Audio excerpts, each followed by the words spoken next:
Give and take, इस संसार को आप देखो तो ये इसी लॉ के ऊपर चलती है, गिव एंड टेक। ये कुदरत का एक विधान है, गिव एंड टेक, पहले दो फिर लो, पहले लो फिर दो नहीं। ये कहीं पे आपने नहीं सुना होगा कि टेक एंड गिव, पहले ले लो, पहले उठा लो, पहले खा लो, फिर किसी और को दो। आपने हमेशा सुना होगा पहले किसी को खिलाओ फिर खाओ, पहले किसी को दो फिर लो। तो ये विधान की हम बात करने जा रहे हैं। अब रही बात की विधान है गिव एंड टेक। अगर आप किसी को कुछ भी देते हैं वो बढ़कर आपके पास आता है। हमें पता ये होना चाहिए कि क्या देना चाहिए और क्या नहीं देना चाहिए, क्योंकि आपने जो भी दिया है वो बढ़कर आपके पास आती है, क्योंकि ये लॉ है, इसको कोई चेंज नहीं कर सकता है। क्या देना है और क्या नहीं देना है उसके बारे में हमें पता होना चाहिए। तो पार्ट 1 एंड पार्ट 2 दो पार्ट के बारे में हम समझेंगे कि क्या नहीं देना चाहिए और क्या हमें देना चाहिए। क्या नहीं देकर अगर वो बढ़कर आएगा तो हमें कितना नुकसान हो सकता है, एंड अगर सही हमने दिया तो कितना हमें भला हो सकता है, राइट। तो ये दो पार्ट को हम समझते हुए आगे जाएंगे। पहले हम देखते हैं पार्ट 1 के ऊपर, क्या नहीं देना चाहिए हमें। पार्ट 1 में मैं जितने भी पॉइंट आपको डिस्क्राइब करूं वो चीज हमें कभी किसी को नहीं देनी चाहिए, इसीलिए क्योंकि लोग क्या है वो बढ़कर हमारे पास आती है। तो वो चीज से हमें हमेशा दूर रहना चाहिए। पहली चीज क्या नहीं देना है, किसी को बद्दुआ नहीं देनी है, इसलिए क्योंकि वो बढ़कर आती है। आजकल आपने देखा होगा कहीं पे भी हमारे साथ अगर कोई गलत कर रहा है या हमारे साथ किसी ने गलत किया है तो हम हमेशा ये बोल देते हैं कि तेरे साथ भी ऐसा ही होना चाहिए या तेरे साथ भी वही होगा, तब जाकर तुझे पता चलेगा। हमने क्या दिया, बद्दुआ दी। हाँ, हमारे साथ गलत किया है या हुआ है वो अलग बात है, पर हमने क्या दिया, रिवर्ट आंसर, तेरे साथ भी यही होना चाहिए तब जाकर तुझे पता चलेगा। तो ये भूलकर भी हमें नहीं देना चाहिए, बिल्कुल भी मत देना चाहिए। अगर कितना भी बुरा हो रहा है, कितना भी गलत कोई कर रहा है, हमेशा उसके लिए अलग आंसर आना चाहिए, बद्दुआ नहीं आनी चाहिए, क्योंकि हमने इस इंसान को दिया है पर वो चीज हमारे पास बढ़कर आएगी, एक गुना होकर नहीं आएगी, बहुत गुना होकर हमारे पास आने वाली है। तो ये चीज हमें किसी को नहीं देनी चाहिए। सेकेंड पॉइंट, नेगेटिविटी किसी को नहीं देनी चाहिए। समझ लो कोई इंसान कुछ काम करने के लिए निकल रहा है, कुछ अचीव करने के लिए निकल रहा है और आपके पास मिल जाता है और आप उसे बोलते हैं तू जो करने जा रहा है वो सही नहीं है, इसमें कोई फ्यूचर नहीं है, उसमें ये नहीं है, उसमें प्रॉब्लम्स है, उसका कोई स्कोप नहीं है, इसमें ये नहीं कर सकते, इसमें तो इतने सारे लोग फेल हो गए, तू भी फेल हो जाएगा। ये करके किसी का मोरल नहीं तोड़ना चाहिए, किसी को इतना नहीं डराना चाहिए कि वो फिर उस काम के लिए कभी हाथ ही या पैर ही ना उठा पाए, उस काम के लिए आगे बढ़ ही ना पाए। तो कभी भी किसी को नेगेटिविटी नहीं देनी चाहिए, उतनी हद तक तो बिल्कुल नहीं देनी चाहिए, क्योंकि वो नेगेटिविटी वापस बढ़कर हमारे पास ही आएगी। जब हम कुछ काम करने जाएंगे तब हम भी इसी तरह से अटक जाएंगे। कोई भी इंसान कुछ भी अगर अपनी लाइफ में कर रहा है, कहीं पे भी जा रहा है, नेगेटिव नहीं करना चाहिए, नेगेटिविटी स्प्रेड नहीं करनी चाहिए, डराना नहीं चाहिए उसको कि तेरे से नहीं होगा, तू नहीं कर सकता है, इसमें तो बहुत सारी प्रॉब्लम्स होगी, अगर तूने यहाँ पे इन्वेस्ट कर दिया, अगर तूने ये कर लिया तो यहाँ पे तो फ्यूचर कुछ नहीं है। किसी की हिम्मत को हम तोड़ रहे हैं, पर ये तोड़ना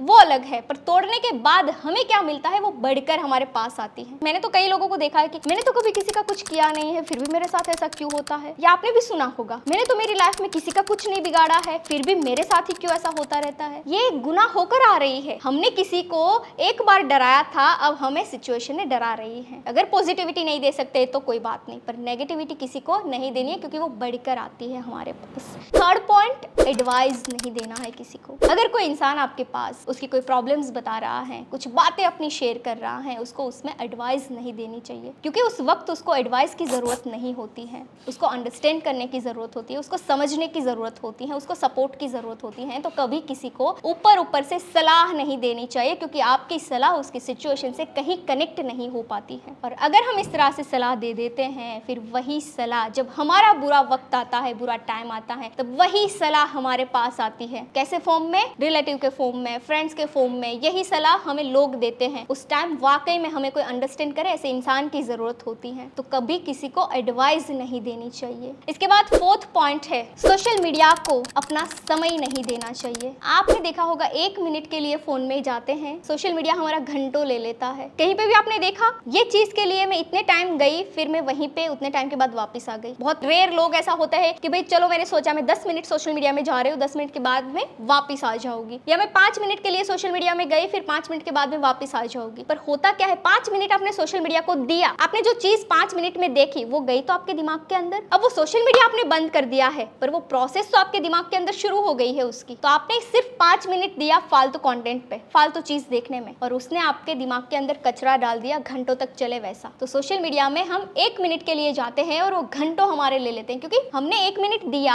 तो वो चीज बढ़कर आई हमारे पास, उन्होंने बढ़कर हमारा टाइम ले लिया। तो कभी सोशल मीडिया को अपना टाइम नहीं देना चाहिए, क्योंकि हमारे पास बहुत सारा टाइम है, कुछ करने के लिए है। हैं, सोशल मीडिया को देने के लिए नहीं है। हाँ, वो बात अलग है कि सोशल मीडिया पे जाना है, स्ट्रेटजी के साथ जा सकते हैं, प्लानिंग के साथ जा सकते हैं, रिसर्च के साथ जा सकते हैं, उससे आपको नुकसानी नहीं होती है। अगर वो बढ़कर आएगा तो वो इन्वेस्ट हुआ है। जब आप ऐसे ही आप फ्री बैठे हैं या फिर फ्री खड़े हैं कहीं पे भी, किसी का इंतजार कर रहे हैं रोड पे, और आप सोशल मीडिया पे चालू कर दो, तो ये आप दे रहे हैं, इसका परिणाम यहाँ से बढ़कर आने वाला है ना। और आज ये होता है सोशल मीडिया पे, बहुत सारे लोग आपने देखे होंगे। हमारी बात करें ना, हम ही कंट्रोल नहीं कर सकते, सोशल मीडिया पे नहीं जाना है बोलकर जाते हैं, फिर जाने के बाद भी सोचते कम टाइम ही रहोगे ना, ऐसे देखना शुरू करते हैं, ऐसे हो जाता है। तब तक पता नहीं चलता है कि मेरा इतना टाइम इसमें घुस रहा है और मेरा दिमाग भी इसके अंदर जा रहा है। फिर होता क्या है कि वो हमारा ज्यादा से ज्यादा टाइम बिगाड़ देता है, समय की बर्बादी कर देता है, वो ये करता है। तो कभी सोशल मीडिया को अपना टाइम नहीं देना चाहिए। इसके बाद नेक्स्ट पॉइंट के ऊपर चलते हैं। कभी किसी को गुस्सा या गाली गलौज नहीं करना चाहिए। गुस्सा भी नहीं देना चाहिए और गाली गलौज भी नहीं करनी चाहिए। गुस्सा देने से क्या होता है, गुस्सा वापस मिलता है। आपने देखा होगा रोड पे कोई दो इंसान झगड़ रहे होते हैं, ये एक गाली देगा, सामने वाला 10 गाली देगा। अब ये 10 गाली आई है उनके पास, अब ये वापस 10 देगा। ये मैटर कभी सॉल्व ही नहीं होती है। एक ने ये बोला, दूसरा बोलेगा तूने मुझे क्यों गाली दी, अब ये वो बोल के 10 देगा, अब ये बोलेगा तूने 10 दी, अब मैं 20 देता हूँ। ये गाली बढ़ती जाती है। देखिए, एक गाली दी, शुरुआत कहाँ से हुई,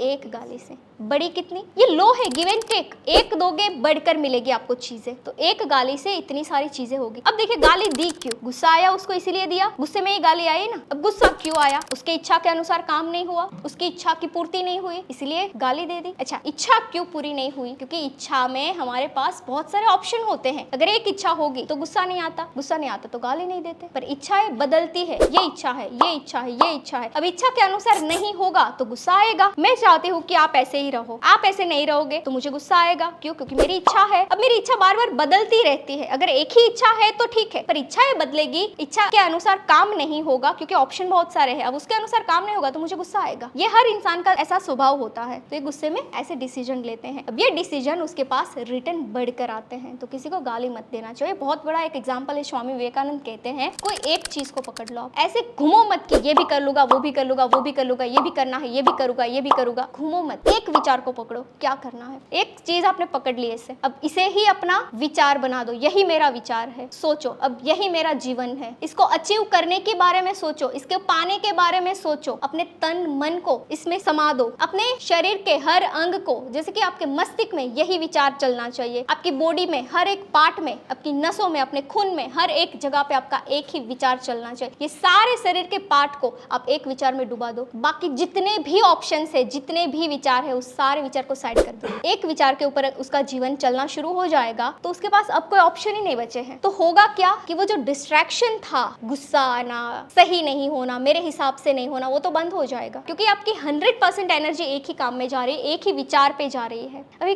प्रॉब्लम क्या है, विचार बहुत सारे हैं, ये भी करना है, वो भी करना है। अगर नहीं हुआ तो छोड़ भी दूंगी, अगर चल गया तो कर भी लूंगी, मजा नहीं आएगा तो मैं गैप ले लूंगी। इतने सारे विचार के साथ हम काम कर रहे हैं। कहने का मीनिंग ये है कि इच्छा एक होगी, विचार एक होगा, तो आपकी स्थिति इम्बैलेंस नहीं होगी। कभी इम्बैलेंस नहीं होगी तो आप किसी को इम्बैलेंस नहीं करोगे। मुझे गुस्सा आ रहा है तो मैं आपके सामने आऊंगी, मैं आपको गुस्सा ही दूंगी। आपको